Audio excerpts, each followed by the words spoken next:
back in the top 4. And before we get into what that means, did we all just hear Cameron Smith say they will win 9 in a row? Throw 2 buys in there as well, but he had a little fist pump while he was watching that little recap. Happy with that You call. picked it, Cam?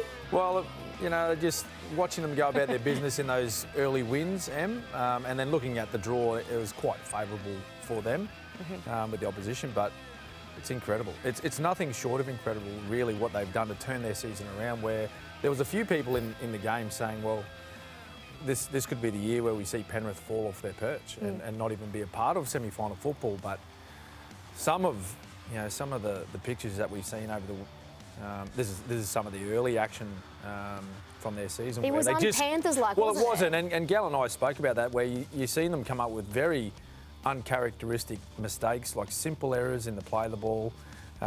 This was a big moment here by Nathan Cleary in that classic Bulldogs match at Combank, where he charged the ball down and scored, and then ended up winning the game. But they look like a completely different side with their sole focus on going for 5 in a row. You heard what Joey said, what Billy Slater said, what me and Cam said in the past. It was all true at the time. They were looking like a shadow of them for themselves, and particularly around the way they were playing, their discipline, their fundamental errors were just horrible. But God, they've turned it around. I can't believe they're back where they are, to be honest. In the top 4 is amazing. They've got a big 3 weeks coming up. They play all the top 4 sides over the next 3 weeks. That'll be a big test. If they can win a couple of them, I reckon by the luxury they've had in the years gone by, particularly post-Origin, they've been able to rest players. You know, they've done that periodically the past few weeks. They've rested a player here and there. But I reckon if they can get a couple of these wins over the next 2 weeks, I'm pretty sure they play the Dragons last round of the competition. Yeah, they can cement their spot in that top 4. I reckon they'll rest the majority of their team that week, and they'll go into the semi-finals fresh and fired, and 5 in a row. It's not beyond them. You'd be a brave man to say they can't do it.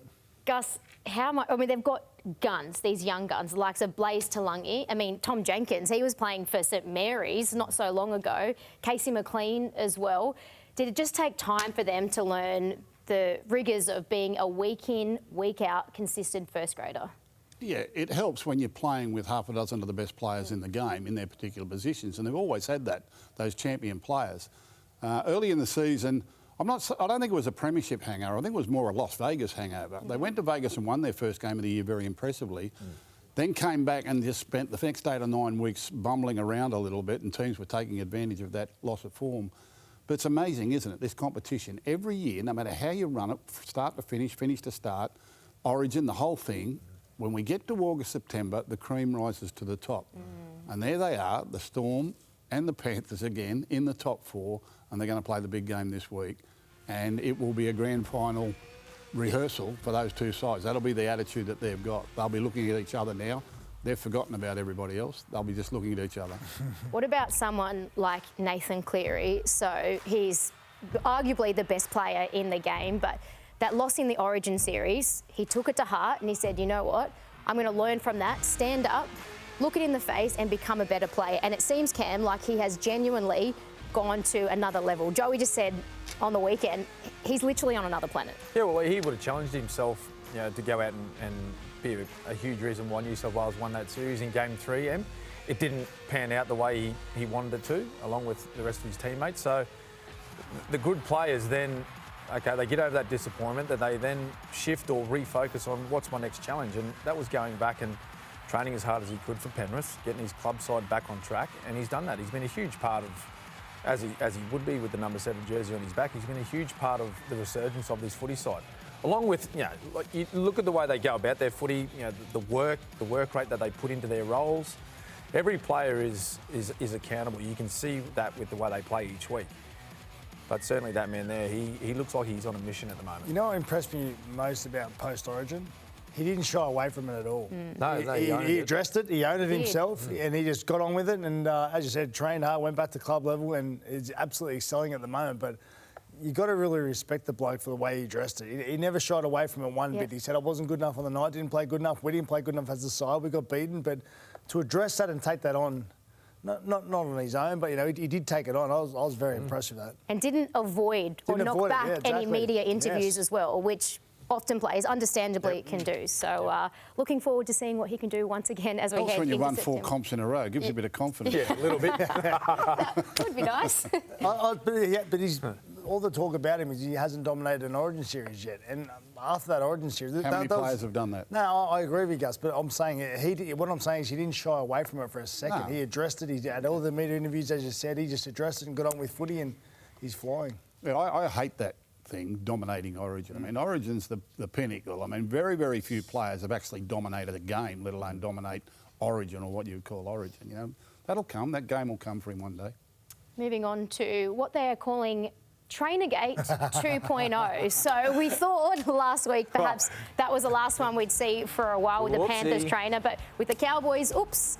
So the NRL are saying they're fine with this one because that's an orange cert, Cam. Yes. So a medical one is allowed to be on the field at any stage. So you agree? Yeah, so one? this is Steve Sori. He's the physio. Chickens.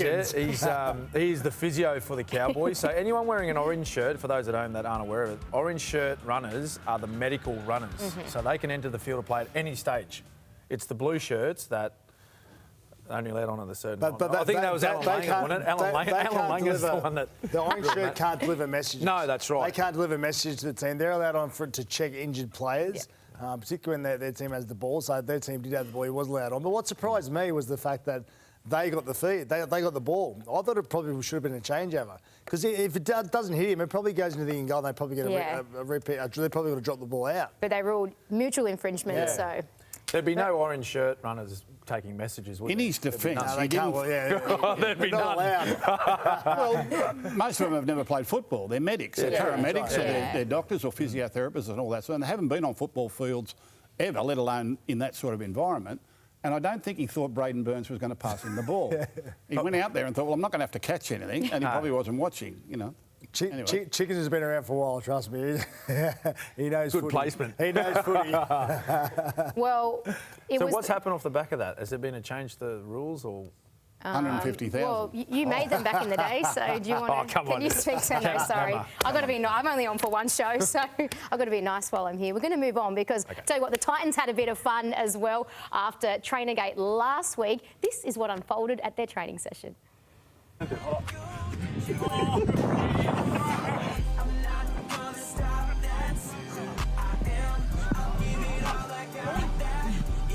your head back in it. Now kick it. Oh, you hate to see it, you do. Here we go, chewy on your bird. Nah, short. Yes, got it. Short. That's crazy.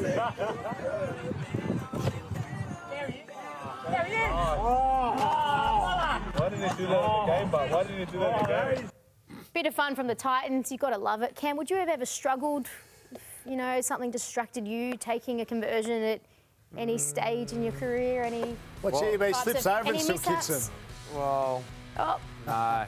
Oh. The crowd, the Roosters, I might talk to Sammy Walker about this. That was the Roosters crowd. They were giving it to me. They were all holding behind me. That was luck, that one. Pure luck. You can do it all. So a trainer certainly wouldn't have bothered you. Speaking of doing it all, Cam, sorry to embarrass you, but a massive congratulations. You've just been inducted into the Australian Sport Hall of Fame alongside some absolute legends. Leighton Hewitt, Mark Schwarzer, Laura Geitz. Just really blown away actually when I found out the news that I was being inducted in the Sports Australia Hall of Fame. Some wonderful athletes across the history of Australian sports, not just rugby league, but a lot of Olympians. Dawn Fraser, Don Bradman, the great Joey Johns is in there as well. Jonathan Thurston. So yeah, incredible. Very, very humbling, very honoured. And I think we have there's an official sort of induction at the end of the year, which is going to be great.